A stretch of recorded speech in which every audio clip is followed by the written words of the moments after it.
tous et à toutes, bienvenue sur ce nouveau live Twitch en ce mercredi 31 janvier. Je me présente, je suis Zachary Gross, c'est moi qui vais vous présenter cette émission pour aujourd'hui. À ma droite, j'ai Alex avec moi qui va nous présenter la rubrique L'actualité. Qu'est-ce que c'est quoi donc que cette rubrique, Alex? Alors, la rubrique actualité, je vais parler d'actualité, de l'actualité de ce qui se passe en ce moment sur Terre, sinon c'est un peu compliqué. Voilà. Très bien. Et donc, vas-y, commence. Qu'est-ce que tu vas nous raconter aujourd'hui? Alors, aujourd'hui, on va parler d'une vidéo virale qui a fait le tour sur les réseaux sociaux, surtout en France.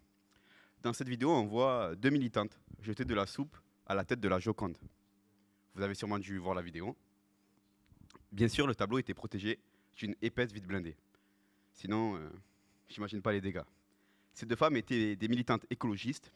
Elles ont justifié leur vandalisme par leur volonté de promouvoir le droit à une alimentation saine et durable. C'est un beau geste en soi. Absolument. Elles font partie d'un collectif appelé Riposte Alimentaire. D'où le nom. D'où le nom Riposte, la soupe bon, soit. Une campagne de résistance civile française. En gros, elles veulent faire bouger radicalement la société sur le plan climatique et social. Donc, maintenant, on sait pourquoi elles ont fait ça. T'en penses quoi? Moi, je trouve que le procédé est un peu... bon, en plus, on l'a déjà vu et revu depuis quelques années. Je trouve le geste très violent. Moi, je comprends qu'elle trouve ce moyen de faire passer un message, entre guillemets, facile, et ça marche, ça fait passer un message, tout le monde est au courant. Mais je trouve que, mine de rien, le geste est très violent, malgré le fait qu'il n'y ait pas de violence physique, pardon. Oui, c'est ça qui est bien, parce que après, je dirais de ne pas faire ça chez vous. De toute façon, vous n'avez pas de Joconde chez vous. Mais c'est déjà mieux de faire ça que de faire du vrai vandalisme ou d'aller s'attaquer directement à des personnes de la société. Absolument. Là, ils blessent personne, à part peut-être la Joconde, mais ça m'étonnerait. Nouvelle actualité, l'acteur Ed Westwick, tu connais? Non. Moi non plus. Qui joue Chuck dans Gossip Girl, tu l'as vu? Non. Moi non plus. A fait sa demande en mariage et elle a dit oui.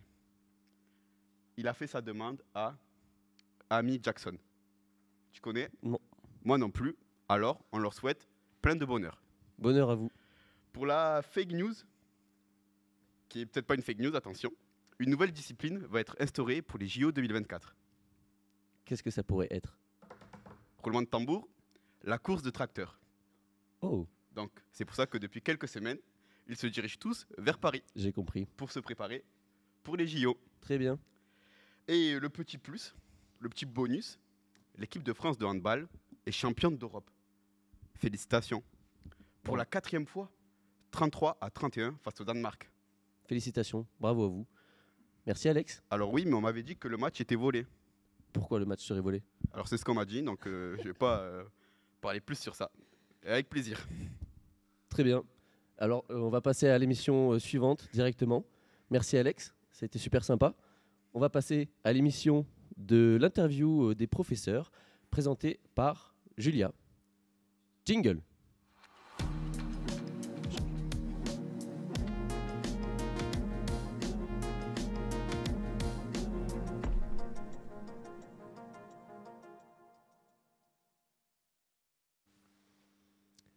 Nous revoilà directement sur le même plateau avec Alex qui est parti. Encore une fois, merci Alex. Et nous accueillons Julia. Bonjour. Donc aujourd'hui, je vais vous interviewer sur des questions par rapport à l'IDEM et en dehors de l'IDEM. Et on finira par des questions courtes. Donc d'abord, bonjour. Bonjour. Est-ce que vous avez des passions dans la vie, en dehors de l'IDEM? D'autres passions? Ah, j'en ai beaucoup des passions, oui. Oui, oui.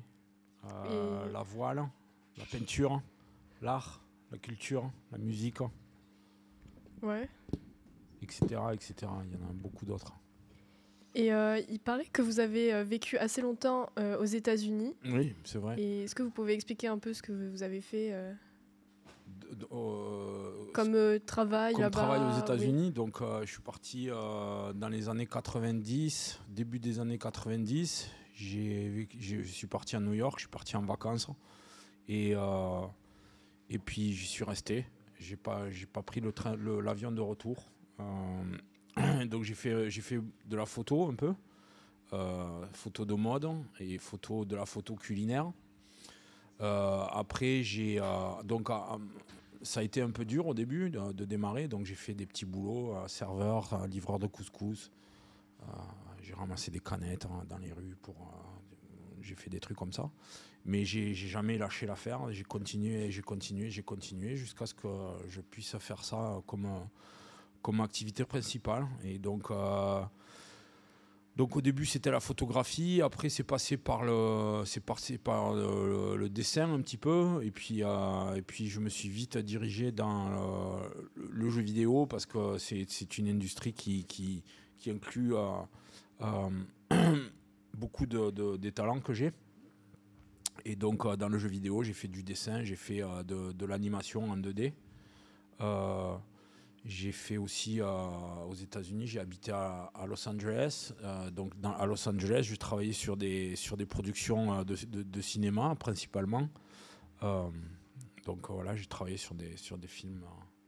Il y a eu des gros projets, Alors, il y a eu des gros projets, mais alors c'est des projets prestigieux, mais c'est pas un gage de qualité. Ok, donc c'est des projets j'ai travaillé sur Harry Potter, j'ai travaillé sur Scooby-Doo, sur Samurai Champloo, mais c'est pas forcément. Enfin, il y en a quelques-uns, je me suis vraiment régalé, c'était vraiment intéressant. Mais par exemple, le projet que j'ai fait pour Harry Potter, c'était pas super intéressant, quoi. Ouais. Donc il y a d'autres projets avec moins de notoriété que moi qui m'ont enrichi beaucoup plus que. Alors ça a enrichi mon CV par contre.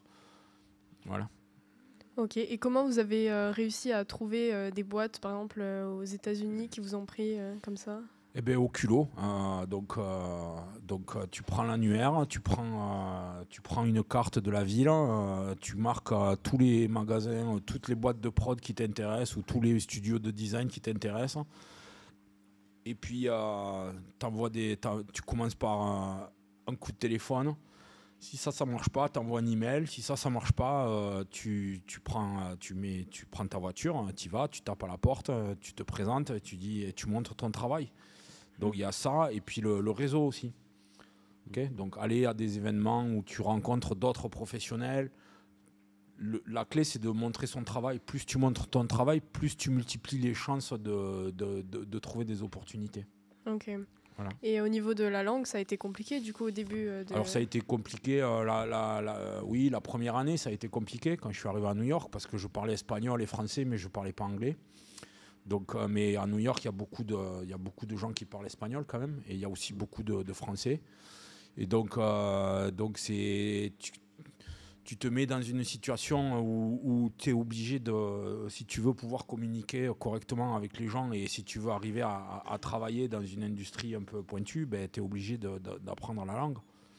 Donc voilà, j'ai appris comme ça, et puis j'ai rencontré mon épouse à New York, et elle m'a j'ai fait beaucoup de progrès avec elle. Et pourquoi avoir décidé de retourner en France après tant d'années? Alors, c'est pas tellement une décision, c'est plus un événement familial qui a eu lieu et qui m'a dit, écoute, il faut que tu rentres, parce que ton père il va pas bien. Et donc j'avais une entreprise, j'avais tout ça, mais des entreprises, je peux en faire autant que je veux, des pères, j'en ai qu'un, quoi. Et donc c'est la raison principale. Après, il y a d'autres raisons aussi qui m'ont poussé à rentrer. L'élection de Donald Trump. Donc ça m'a pas plu. Et donc j'ai décidé j'allais quitter les États-Unis quoi qu'il en soit, mais je savais pas encore trop où j'allais atterrir. Ok. Et du coup, comment vous avez trouvé l'IDEM? Alors j'ai trouvé l'IDEM en 1999. Je travaillais à Paris, je travaillais dans un studio de jeux vidéo sur Adi et Adibou. Et on m'a demandé moi j'ai demandé, donc j'ai fait un deal, je voulais apprendre la 3D. Okay, donc en échange, moi j'étais prêt à faire tout ce qu'il fallait faire, j'avais déjà de l'expérience, j'avais déjà développé un certain niveau de talent. Et donc Et donc, je voulais apprendre la 3D. Ça ne s'est pas fait chez Vivendi à l'époque. Et donc, j'ai décidé de partir de là-bas et d'apprendre la 3D. Donc, soit j'allais apprendre sur le tas, au travail, soit j'allais trouver un centre de formation qui allait m'apprendre la 3D. Et donc, j'ai cherché en France. Et à l'époque, en France, il y avait deux écoles qui faisaient ça. Il y avait l'IDEM, qui était un tout petit centre à côté de chez moi, en fait, parce que moi, je suis de Rivesaltes. Et il y avait Supinfocom à Lyon, qui était déjà un peu plus costaud, avec beaucoup plus de... Enfin, c'était déjà beaucoup plus cher et ça demandait une infrastructure que je n'avais pas, quoi. Et donc voilà, je suis venu, j'ai fait le concours d'entrée de l'IDEM, j'ai présenté mon travail et puis ils m'ont pris. Et j'ai fait un stage de formation professionnelle qui durait à l'époque, si je me rappelle bien, c'était 1 an. Donc 12 mois, c'était vraiment intense. Moi, j'ai travaillé pendant ces 12 mois, j'ai travaillé la journée, j'étais à l'IDEM et la nuit, j'étais sur mon ordinateur en train de mettre en application ce que j'avais appris la journée. Et donc, c'est grâce à ça que j'ai pu partir aux États-Unis faire des effets spéciaux. D'accord. Ok. Donc ça, c'est ce qui a déclenché la vocation. Super. Bah, on va finir par des questions courtes. Oui. Donc c'est très facile. Photo ou vidéo? Ouf, c'est difficile, hein, ça. Photo, vidéo. Je peux pas choisir entre les deux. C'est comme si tu me demandais de choisir entre mon premier fils et mon deuxième fils. D'accord. Bon, chat ou chien? Chien. Sucré ou salé? Ça dépend des jours. Je vais dire quand même salé. Cinéma ou télé? Ça dépend aussi.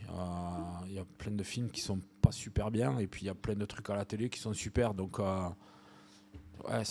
allez, je vais quand même dire cinéma parce qu'il y a un côté artistique qui est plus présent.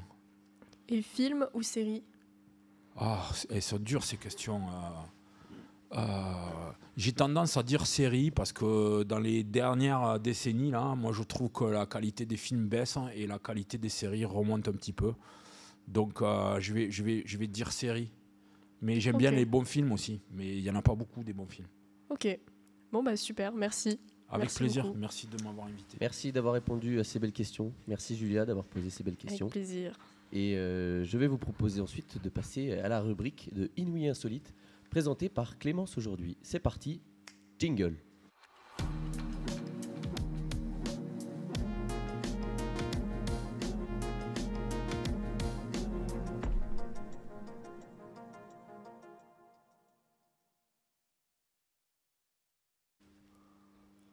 Nous revoici. Et bonjour et bienvenue sur Inouï et Insolite. Inouï et Insolite, qu'est-ce que c'est? C'est des infos insolites et inouïes. On en a 3, 2 vraies et une fausse. Il faut retrouver la fausse, évidemment. Vous pouvez jouer avec nous également sur Instagram, sur le compte de l'Immédiat Live, car nous vous poserons la question juste après et vous pourrez y répondre. Voilà. Alors, dans la chronique d'aujourd'hui, on a 3 infos. Donc, la première, c'est qu'il y a plusieurs milliards d'années, il semblerait que le plancton ait été responsable de la disparition massive d'animaux marins. Ensuite, on a une info qui nous dirait qu'il semblerait que le monstre du Loch Ness ne soit pas seul et qu'il ait un cousin dans un lac en Angleterre, pas très loin du Loch Ness du coup. Et la dernière info, c'est une vache qui produit du lait orange. Donc, vous pouvez me poser 2-3 questions. Donc, moi, sur 3 questions, combien de fausses, combien de vraies? 2 vraies, une fausse. 2 vraies, une fausse. Il faut trouver la fausse. Est-ce que le lait est comestible? Non. Piégé. Le lait n'est pas comestible. Ah oui, moi Oui. oui. Moi, j'ai pas envie de passer pour. Je dirais que la première est fausse.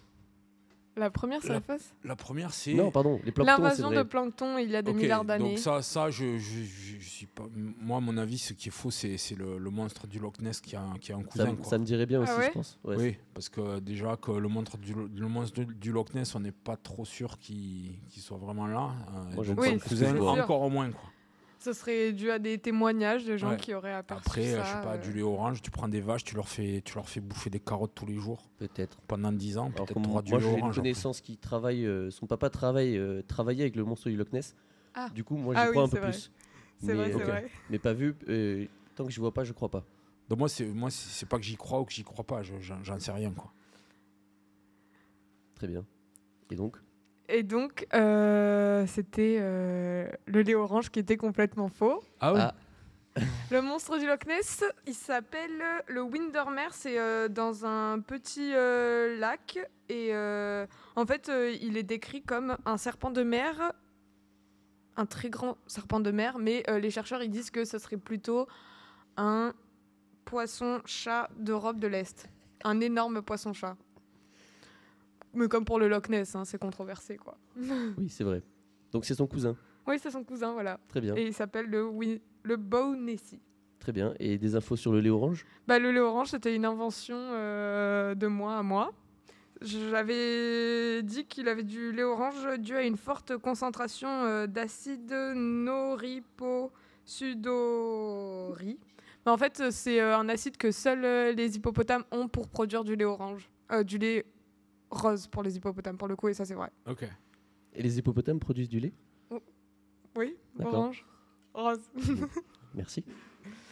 Voilà. Très bien. Et pour le plancton, bah, voilà, ça s'est vraiment passé. Il n'y avait rien de fou.